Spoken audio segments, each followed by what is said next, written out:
I was a little worried there wouldn't be any sports.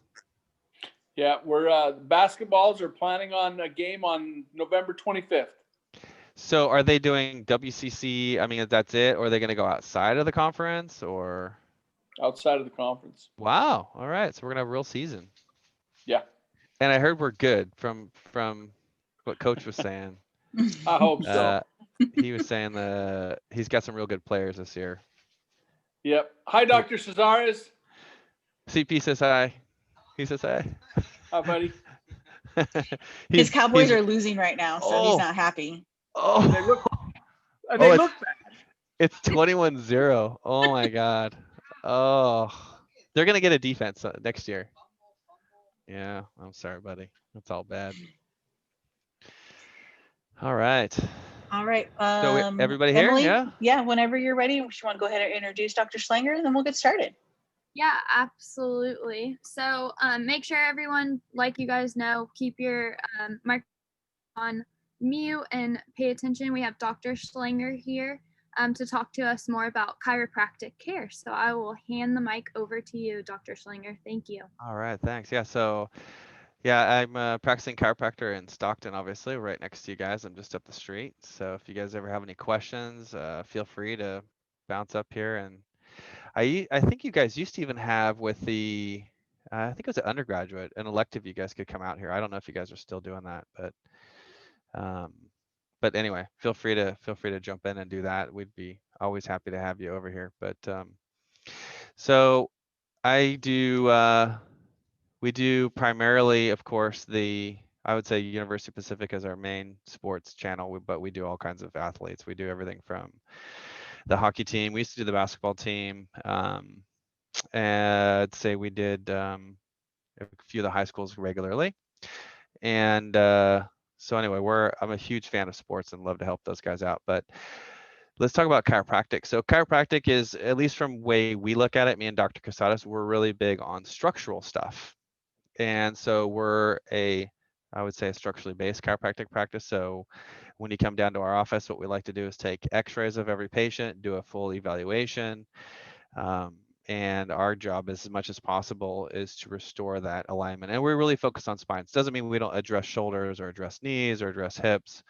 But our goal, as much as possible, is to make sure the spines is as aligned as it possibly can be. So from there, the alignment, as you guys probably already know, the alignment of the column is linked to everything, right? So the alignment of the column is going to affect hip function. It's going to affect pelvic function. It's going to affect shoulder function.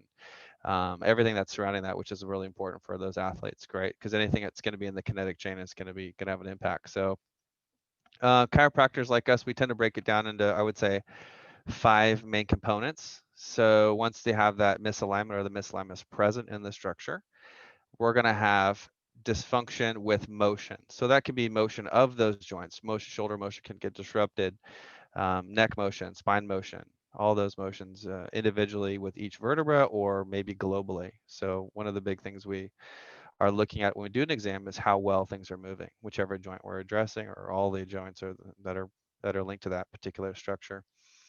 From there, of course, what can happen is once function is disrupted, form is disrupted, you're going to start noticing muscular disruption. So one of the, of course, the main referrals for us is going to be spine related. So muscle tightness, muscle soreness, muscle achiness. As athletic trainers, one of the things you guys, of course, are definitely very hands-on. You'll start noticing, hey, shoot, this left side of the lower lumbar is definitely different than the right side. This side's a lot more tense, a lot more spasmodic, or whatever. And let's address that, right? So that's one of the things we're going to be looking at is muscular dysfunction. So start losing proper muscle function, proper movement, right? Proper alignment, then we notice that we'll start having nervous system issues. So one of the nervous system, or the nervous system has to run through that area, so the nervous system can start to become affected, and that nervous system goes, of course, everywhere, down the arms, down the shoulders. So I'm sure that you guys have already seen some cases where they are complaining of maybe some symptoms in the hands and fingers, and you're like, it doesn't seem like it's coming from the actual local spot, but it's actually coming maybe from up the chain, up the neck, coming out of the lumbar spine, down the leg, things like that. So nervous system can become involved. And of course, over time, usually the athletes, of course, are quite young, so you haven't quite seen the late stage degeneration that takes place. But in the spinal column, as degeneration does, I mean, we do see a lot of athletes actually that are in their teens and early 20s that have significant degeneration. But we start to see a breakdown in spinal dysfunction, and when you see the discs on X-rays or on MRIs, they start to get squashed, so that affects the cartilage health. Um, I know me and Chris have worked and seen a bunch of those cases where these kids come in, you think they'd be great, but they've got discs that are destroyed and are a mess already in their early 20s. And then after that, you can start to have bony dysfunction. So bony dysfunction can be anywhere. I mean, it can really be at the hip socket, it can be on the spine itself, but once the joint breaks down, eventually the muscles and or the bones start to become affected. Um, I think the question, if I'm getting this right, is when should or how do we integrate? Is that kind of the gist of what you guys kind of want to get out of this? Is what should you look for to refer here? Is that kind of Yeah, more, that's a more or good. less? Yes. Yeah. So from my perspective, we we would like to see everybody, and it's like the dentist, you want to see every case and see every tooth and make sure everything is absolutely perfect. But just from a realistic standpoint, that's obviously not everybody can do everything all the time. So I get that, but we do try to make ourselves fully available. So I would just say, when in doubt, feel free. So I told Chris, anytime you guys need anything, by all means. But that's not every chiropractor in every case, so that's not very useful for as you go forward, and not just out of this program, but into other programs. But I would say the biggest thing that we see is if you know that it's not, let's say, so definitely spine stuff. Obviously, spine stuff we love to handle. That's our main focus is spine. But one of the big things that we're I would say get across to the athletic trainers as much as possible, and the other professions, is that when you see that there is a not a clear cut case for why they're there. So in other words, let's say they've got a lumbar spine issue, things are going on, and they weren't traumatized in that area.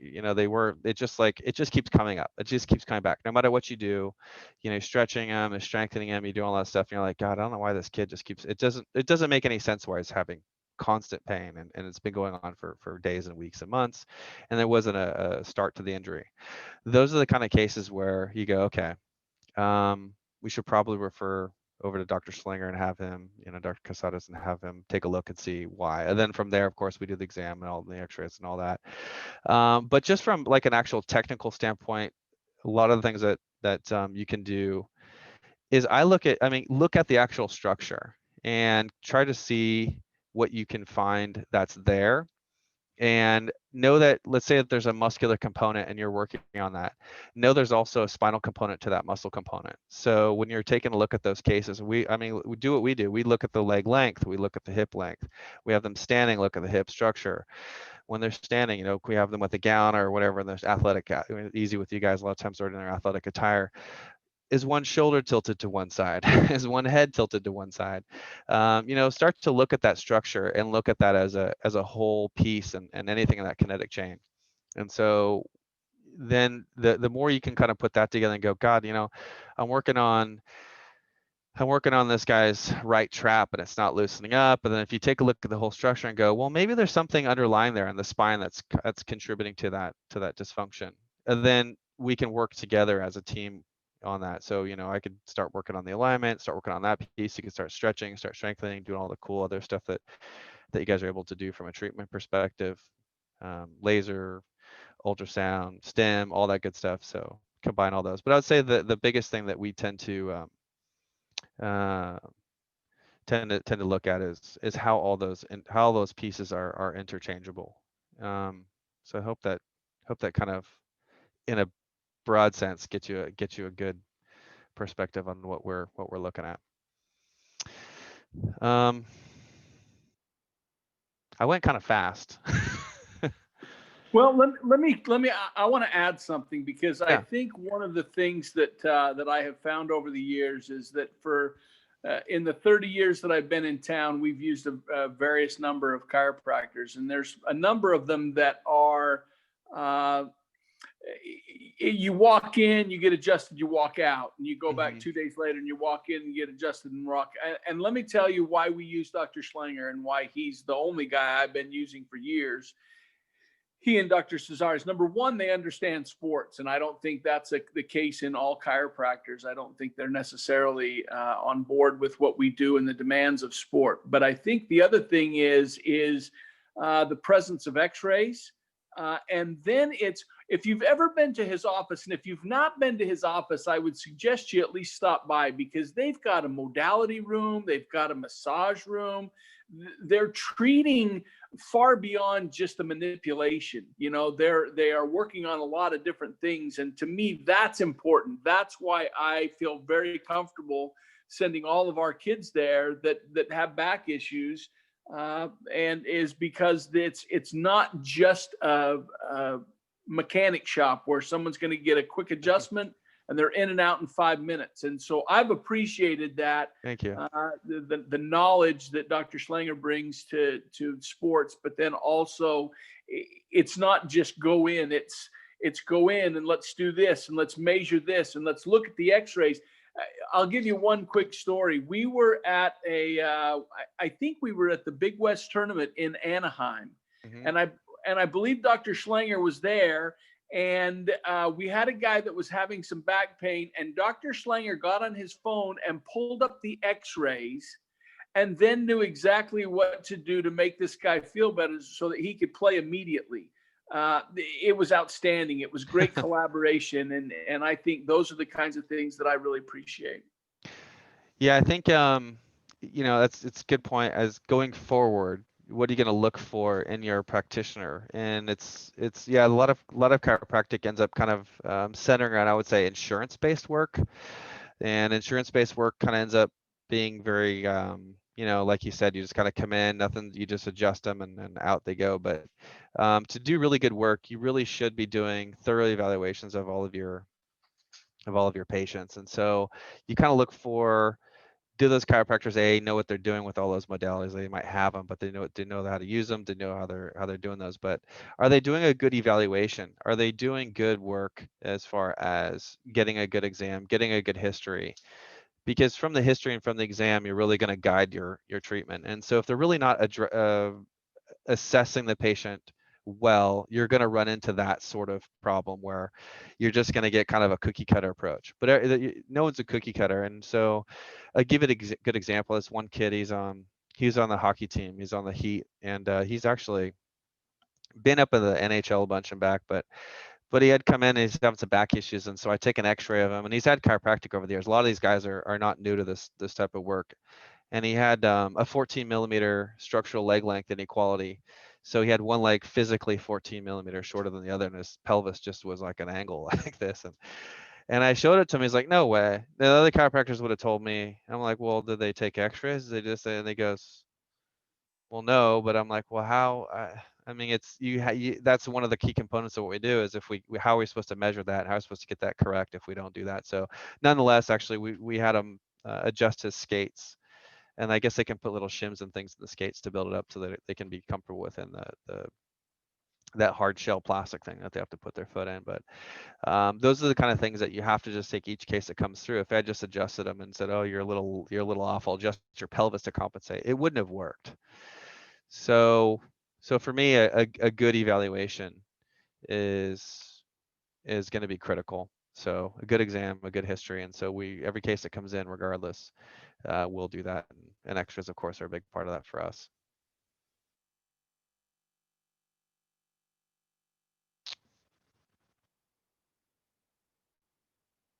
Any questions or?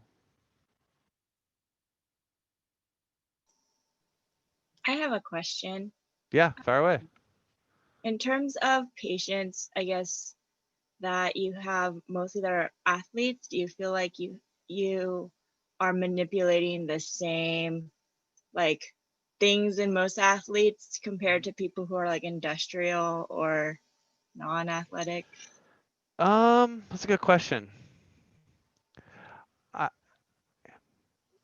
I would say the only thing, okay, so I do a lot of the basketball just because we work with UOP a lot, of course, and we do a lot of the basketball guys. So those are kind of my two, let's say, male to male sports, the hockey versus the male basketball athletes. I would say the only thing I could notice different is the hockey players look like they've been in car accidents every day.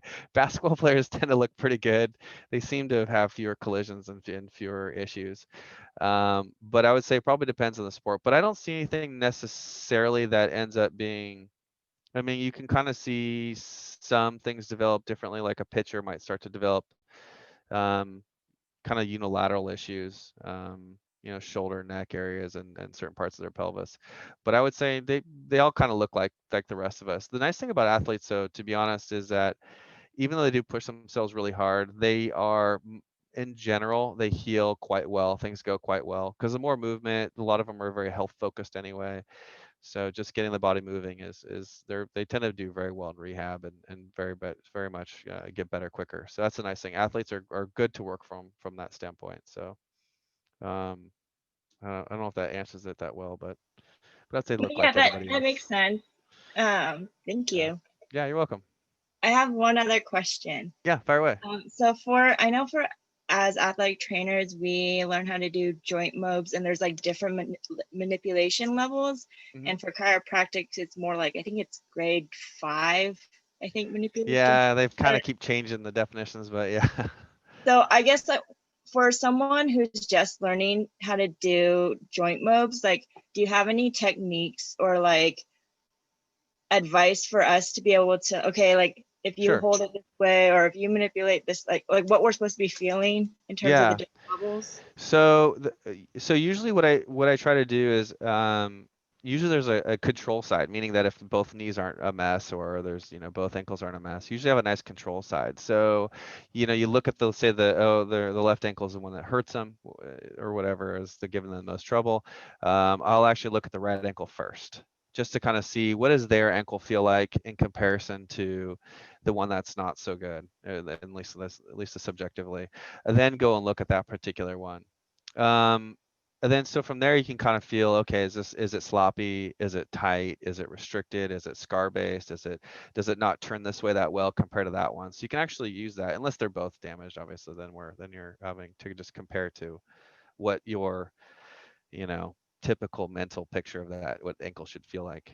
But I would say a couple things there's no substitute for time working with patients, and I'm sure CP will tell you he's a far better um, practitioner today than he was when he first started. And it's just you got to see 1,000 cases to get to get to that next level, another 1,000 to get to that next level. So as time goes, you will just get better. So you don't be too hard on yourself in the beginning if you're struggling. One of the things that I'm always trying to picture is when you're dealing with humans, right, and joints, is you are it is a structural object. So you're always trying to think in terms of as I'm doing the joint mobilization, A, where's my restriction? But B, what do I want to put this joint? Where do I want it to be? And how would I do that? And how would I move that in that 3D environment? And so you're always thinking in terms of where is it going to go mentally, and then translating that into the treatment or the adjustment that you're trying to do. So you're really definitely picturing, and I do every joint I'm looking at, I'm in my head, I'm going back to my anatomy and going, okay, this is here, these ligaments are here. I do think of it in a 3D space. So, and that's what you want to do is as you're doing your mobilizations and things is go, okay, I want to pull this way. I want to distract a little with a little external rotation with a little lateral flexion in there and really try to put that into the place that I want it to go. So it's really important, I think, to visualize those structures. So, I Thank hope you. that you're welcome. Hope that helps. Anybody else? Would you say it sounds good, CP? Is that kind of how when you're picturing stuff? Yep. Just kind of like where's it going? Yeah, What are you gonna excellent. yeah. What do you want to do with it? What do you want to do with that joint? And as you know, like when you're working with those joints, you work with so many joints. You go, okay, ooh, that's not good right there, and that's you know, that's a supraspinatus not happy there. That's an over tighten this or whatever, infraspinatus or whatever. I mean, you just start feeling it and seeing it over and over again. There's Okay, a lot sorry, of, I have one more question. yeah, go ahead. So for your practice, I know chiropractics can start from like at a really young age to like any kind of age. Mhm. So would you say in terms of manipulating like younger kids or younger athletes compared to older athletes, there's a different like end feel or feel in that For when you manipulate? sure. Kids are the younger they are, they're less muscular, right? And they're also they also have less scar tissue and less stuff going on. So they're a lot easier to work on. So as you're working with the little guys, the younger ones, they're just easier in general. The force is a lot lighter. The force is way lighter. Um, and their joints are usually, even though they've got some issues maybe starting to develop, they're still very healthy. They haven't had years and years and years of sports yet. You know, that's like if you catch a 12-year-old or a 13-year-old, they probably just started to really do some type of competitive sport. So they hasn't had the years and years of trauma. Now, by the time they get to their nowadays, you know, athletes at your guys' program that you guys are seeing, those kids definitely have been playing that particular sport since for sure the last 10 years. And so you'll start to see those tissues will become a little more muscular, a little more sclerotic. So yeah, there's definitely a different feel with working on the little ones. So and we do work on the little guys. We actually start x-raying those kids somewhere between the ages of 12 and 13 to make sure we're getting things right, lining things up properly for them at early ages. But yeah. I have a question. Yeah. Regarding the like referral, or if you're trying to like kind of promote the use of a chiropractor with a student athlete, like are there any like key points or topics or anything like you want to make sure they bring up and understand so that they're like less apprehensive coming to see you? That's a really good question.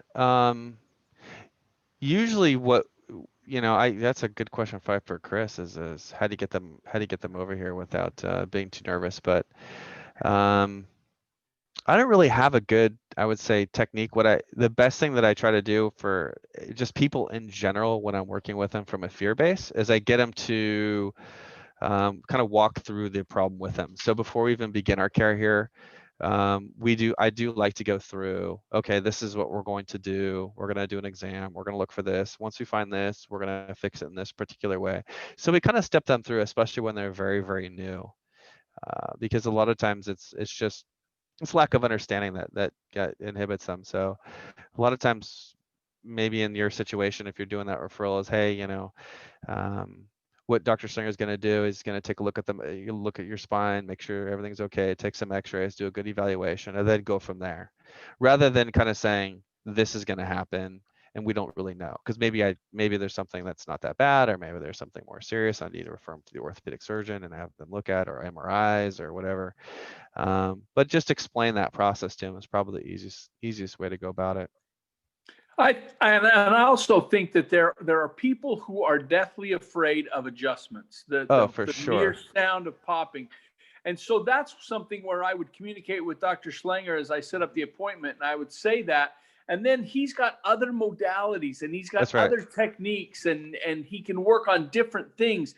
And it may not be as quick, but it's going to be effective for that person. So Yep. he's really good. I think that's one of the things that we need to get out of tonight is that you need to develop a relationship wherever you are with a chiropractor that has the similar values that you have. Mm-hmm. And once you have that, then you can establish, like, I'm going to be honest with you. I can text Dr. Schlenger 24/7 and he's going to text me back. And I can talk to him and say, hey, this person's hesitant about this and really needs to focus on this. And we work together. And so maybe I will do some muscle releases to kind of release the muscles, and then they'll go to his office and maybe he'll do a manipulation, or maybe he'll show them some stretches, and maybe he'll adjust their shoes and put them in orthotics. And then I augment that program and I do some things that are kind of the same. And so that's the key to this whole chiropractic thing is finding one that has your similar values and that you can work with. Mm-hmm. Absolutely. Yeah, I mean, really, I mean, in my opinion, in the sports world, it is different. And I can't speak for all professions, but I would say, for instance, I work a lot with these guys, and sometimes, you know, they end up at the orthopedist who only works on, as you know, like just shoulder replacements. And I'm like, well, you've got a 22-year-old kid who's got a little rotator cuff tear that is it surgical, is it non-surgical, and you have to be on board with whatever that's, you know, you have to be able to work with that particular surgeon and know that that's their skill is it in sports, is it in this kind of work, or do they not know what they're doing on as you know, I only refer to, I would say, Bethune right now, um for my shoulder stuff for kids. I don't know about you, Chris, but he's my go-to. So just knowing who all those interchangeable pieces are is, I think, is really really important. It's critical. I mean, maybe at a professional level, they have those doctors that they have to work with, but um, but at this university level, I think you guys have a lot more choice, right, on who you refer to. But it's critical who your PTs are, who your chiros are, right? Who your orthos are, who all those people are. Kind of related to that, like, Sorry, go ahead. what would you say as an athletic trainer, like you would suggest to us on our part to like forming that relationship with a chiro, as especially as like a new athletic trainer, and maybe in the area there's like a lot of established chiros already. Yeah, for sure. That's a really good bye guys. There's people slowly leaving. Yeah, no, it's a really good point.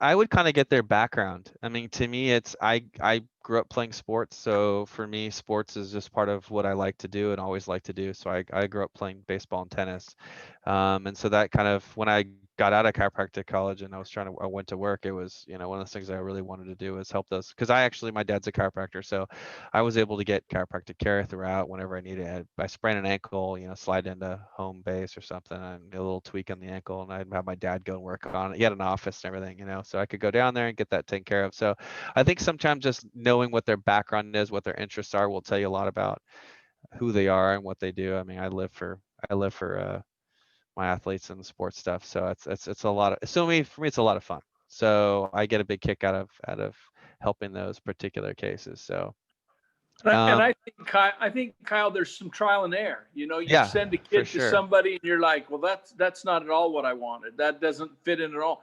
And so, you know, you're going to try some that aren't going to work out as well. Yeah, yeah, yeah. No, that's true too. So, you know, go down to their office and see what they're about and kind of get their story and what they're doing and get a good feel for them. So I think, yeah, I think you're right. You got to go down there and physically talk to them, and when we can at that point. I don't know what when we're able to go back and meet in person again.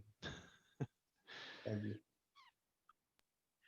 For those that are scared of manipulation, what Mhm. are some modalities and exercises that you could do with them? Yeah, so for us, what we start with we do what's called activator technique. So we actually do it's basically an adjustment, but with a little tool. So we use a little tool and do that on the spine. And actually, I had a gentleman today, he's 86 years old, and he's like almost 6 feet tall and maybe 140 pounds. So just kind of picture you, thrusting into that spine. I may create some more problems that I'm actually fixing. So we actually start off with doing a little activator technique, and so sometimes we'll do active stretching, active release technique, some of those different things. Dr. Casados actually he gets into a lot of more active stretches and active work than I do. But I would say the most common one we use is the activator technique. So that's with the little mechanical tool. They have ones that are electric and they have ones that are manual. I like the manual version just because I'm old school, but that's probably the number one. But usually what'll end up happening with their athletes is eventually, I mean, they might be a little nervous at first, but eventually most guys are willing to do just about anything. But we do get them scared a lot. We do get guys that are scared. I remember one guy, he was it's so funny. The hockey players are the best, but so he's on the hockey team there. And so he had back issues, neck issues, the works. But so I'm adjusting his low back, neck. We're going through everything, and he's like, "Well, you're not gonna do my neck, right?" And I'm going, well, yeah, well, you came for your neck. He's like, well, I'm really afraid of my neck. And I'm like, okay, let's just back up. We're gonna back up here. Um, so you use, bye, Richard. So you're on an ice skating rink, and you have razor blade for for on your feet, hockey sticks. Anyway, I'm going through everything with him, and he's like, oh yeah, good point. Like, I'm probably not the guy to be afraid of. And so at the end of the day, he's like, yeah, you're probably right. Yeah. So anyway, he ended up at some point getting adjusted manually. But we just work with him, just do some stretches and some active work and some activator work, and he's fine. But eventually he's like, okay, yeah, go ahead. Yeah, you probably won't kill me. I'm like, yeah, I probably won't. Yeah. There's always a risk for everything everybody does, but yeah, hope that answers it. What kind of advice or exercises would you recommend for us to do at home, or even exercises we could recommend to our athletes if they come in for like general back pain? What Yes. is your go-to? Great, really good question. So my go-to, a lot of times what I'm seeing, I would just say in general, a lot of times what I'm seeing is flexion bias of the spine, meaning that we're sitting down a lot of times in not such good chairs. And now that everybody's on Zoom, and maybe they don't have the best setup. I mean, even it's like you're sometimes on a laptop on your bed or whatever, and not the best setup. So we end up having a spine that has, I would say, if you just kind of picture this is the side of the spine, the bones are kind of, especially at the top, tipping more forward than they are. Let me put my hands in the right place. So tipping more forward this way than they are in a nice neutral position. So things that will encourage extension, right? So those are going to be, rows, seated rows. I like pull downs, reverse flies, anything really to develop the back musculature. That tends to be easier to develop the muscles on the front side of the spine. Uh, psoas muscles, erectors of the abdominal, pecs, etc. Those tend to be a little easier to develop, but a lot harder to develop the strength on the extensors and on the lats and things like that. So I would say as much of that as possible would be great. So exercises and stretches that do include that. As a matter of fact, one of the main exercises that we do, or I would say stretches we do in chiropractic, is a McKenzie protocol, which physical therapists do the same kind of protocol, but it's basically just getting the spine back into extension and putting your hands on the ground and just getting that trunk on the lower part extended back as much as possible. But we a lot of times we go, oh, we'll just do like abs and do erectors and do those muscles, and actually tends to not help as much as you would think it would, because people always say, oh, just exercise the abs and um, the stabilizers, and it's like, you really want to get those big guys on back stronger and stronger and stronger. Yeah, so make them do pull-ups. Lots of pull-ups. Yep, get the glutes tight, get the QLs tight, all that stuff, multifidi, all that stuff's really important. And I usually do a 3-to-2 ratio, by the way, if you're kind of thinking in terms of ratios of either days or sets. 3-to-2 is always a good number if you're trying to make a change there. You're trying to improve that strength. 1-to-1, there's, like I said, there's a little bit of a bias on the front muscles. So they tend to, if you do 1-to-1, they kind of tend to develop a little bit more on the front than they do on the back if you are truly doing a 1-to-1. So maybe a 3-to-2 or 5-to-4, something like that once they're kind of stable. But they can always test, right? You can always do the strength test and see how many pull-ups they can do compared to how many pushes and how many push-ups they can do. I love TRX and I love those kind of exercise too. I do love the ones that have some add a little bit of instability and add work to that. I know it seems like that's been growing a lot lately too, where people are doing those like half balls, those stability balls and things like that, where they're doing different exercises. I don't know how much you guys do at the school with all that work, but that's also really good. I love all that stuff. I know there's some controversy or whatever. I think there's kind of two goals in my opinion. One is developing stability, and one is developing strength. And I think they can both be added into a program. Meaning you don't have to do all stability type exercises. You can add some, you know, stuff that's actually on a bench or on a floor. And then you can add stuff that's on a ball or on some type of unstable surface.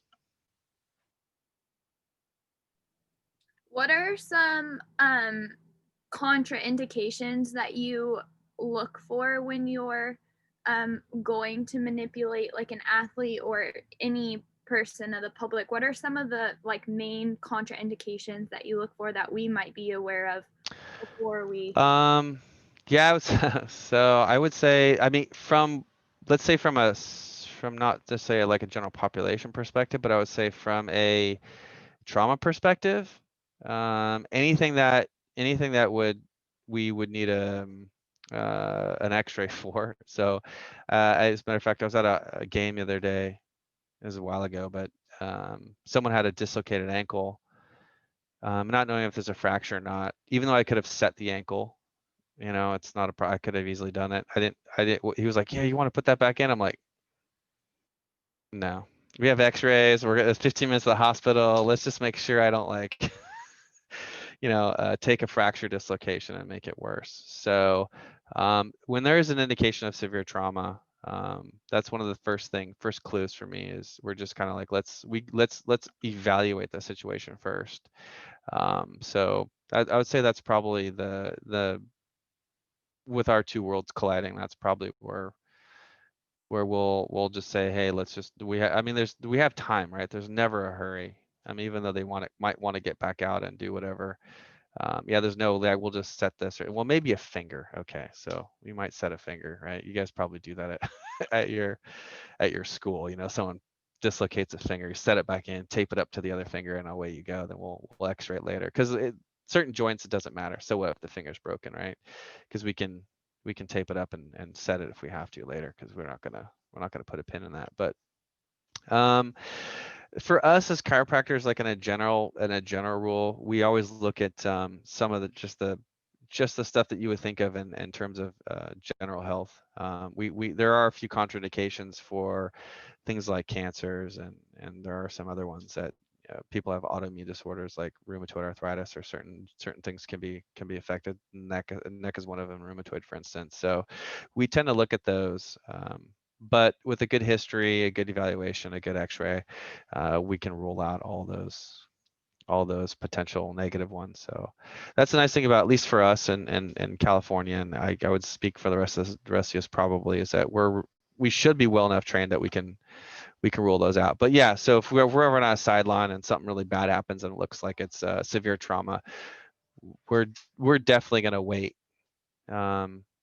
And see, because we're more I picture more along the lines of what we do as more as a rehabilitation type of a practitioner than an acute care specialist, which is kind of, I would say, more what you guys are lean into.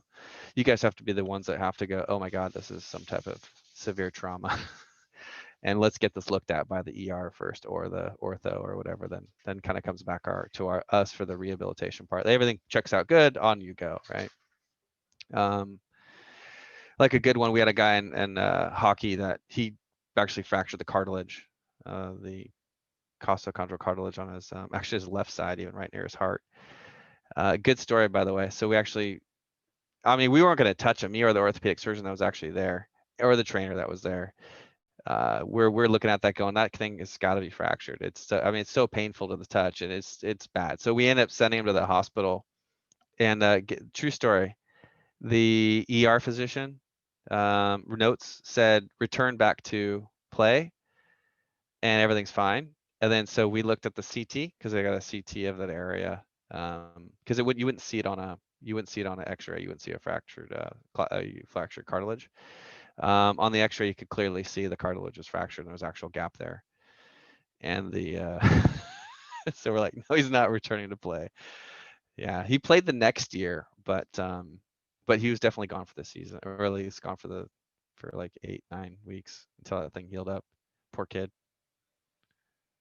Yeah. So we tend to be like, non-acute. So I'd say,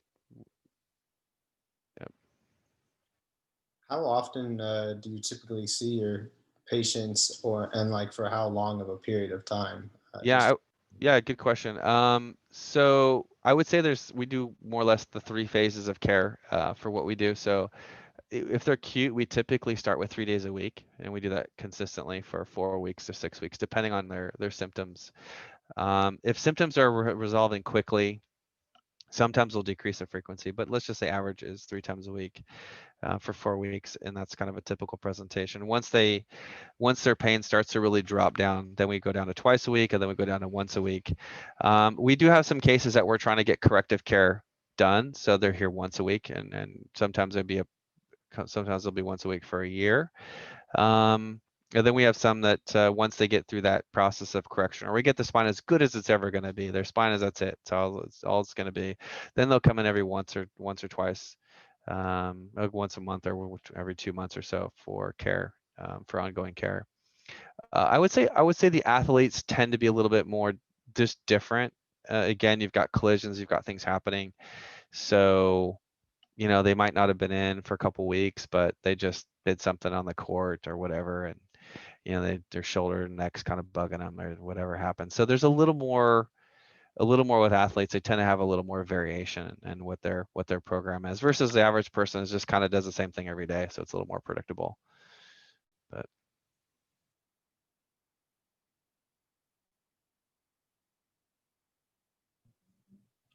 What extra precautions do you have to take with individuals with, say, like a vertebral fusion mm-hmm. when you go about manipulations?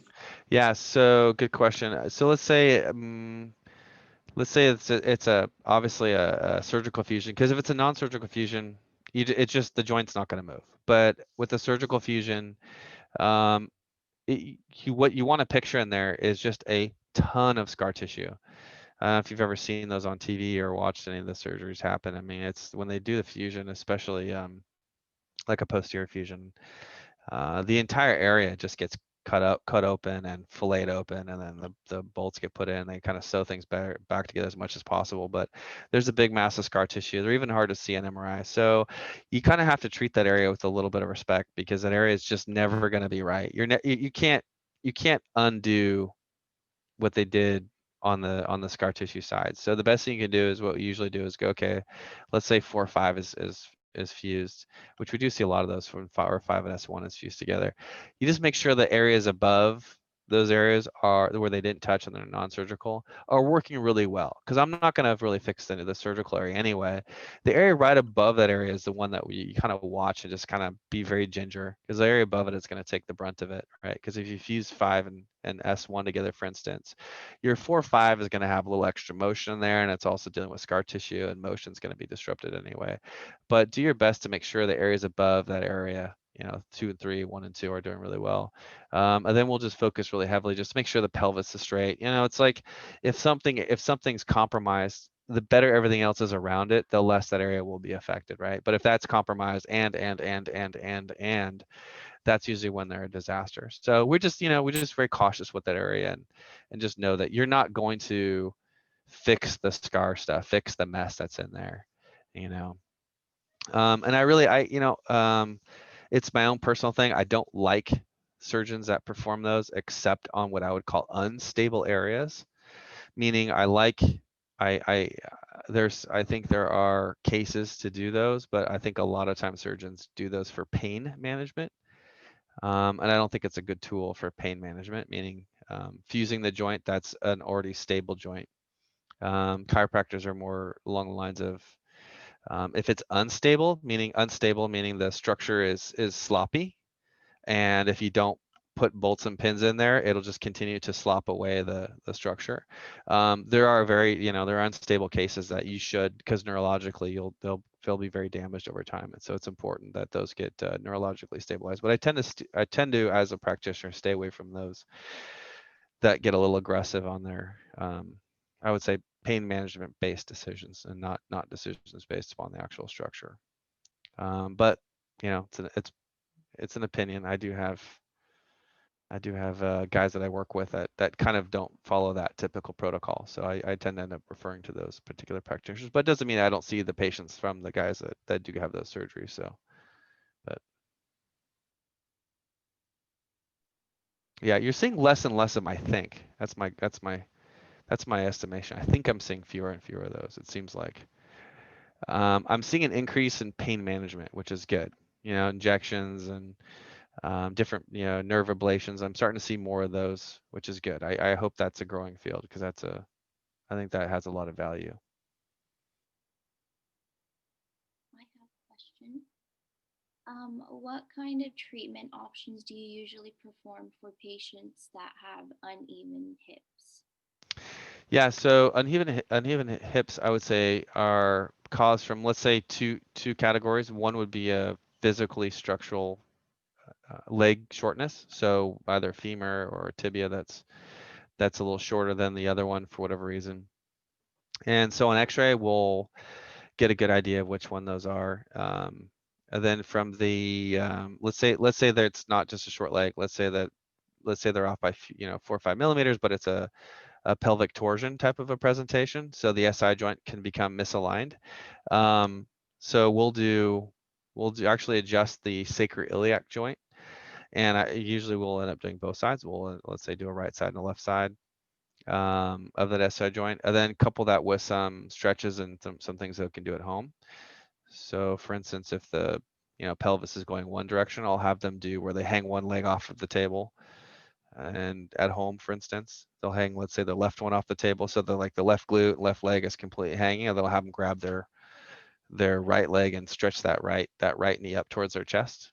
And so really kind of twist and pull that one pelvis down with gravity, and then pull the other one up this way, depending on which way it goes. So then, of course, increase that side with exercise, whichever side needs to be strengthened. So if they need to strengthen or stretch the psoas on the left, have them stretch the psoas on the left. They need to work the psoas on the right or strengthen the psoas on the right, we'll have them do that, depending which way their pelvis goes.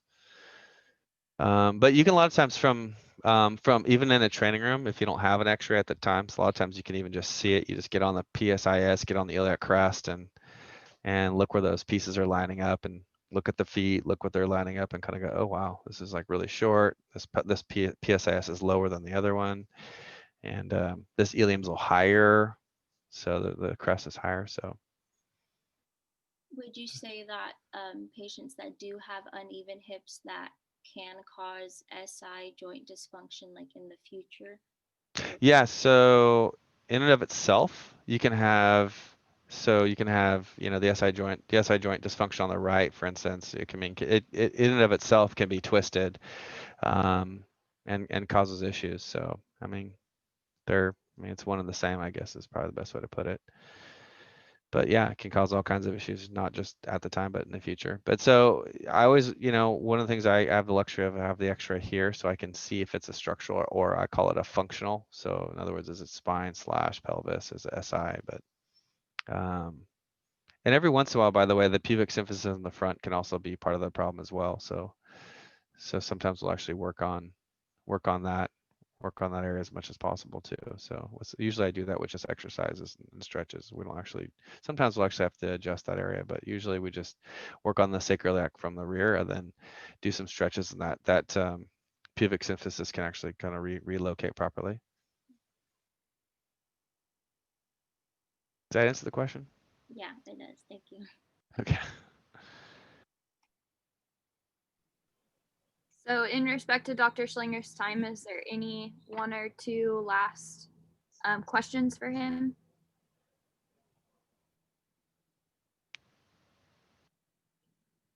Nobody? Okay. I know sometimes it's hard to think on the spot, but Yeah. Dr. Schlenger, I'd just like to thank you for speaking to us. I don't know if I speak for the whole group, but I definitely learned a lot from today. So very much appreciated to Absolutely. talk. Yeah, for sure. Thanks, And then, Doc. yeah, thanks, CP. Thank If you. you guys ever need anything, please, contact me, email me, whatever. I'm here to help. So Awesome. Thank you so much for your time. We appreciate it. yeah, thanks, Nat, for having me. Appreciate it. Yes, thank you. All right. Have a good one. Thanks, guys. Thanks, Emily. Thanks, CP. Good night, guys.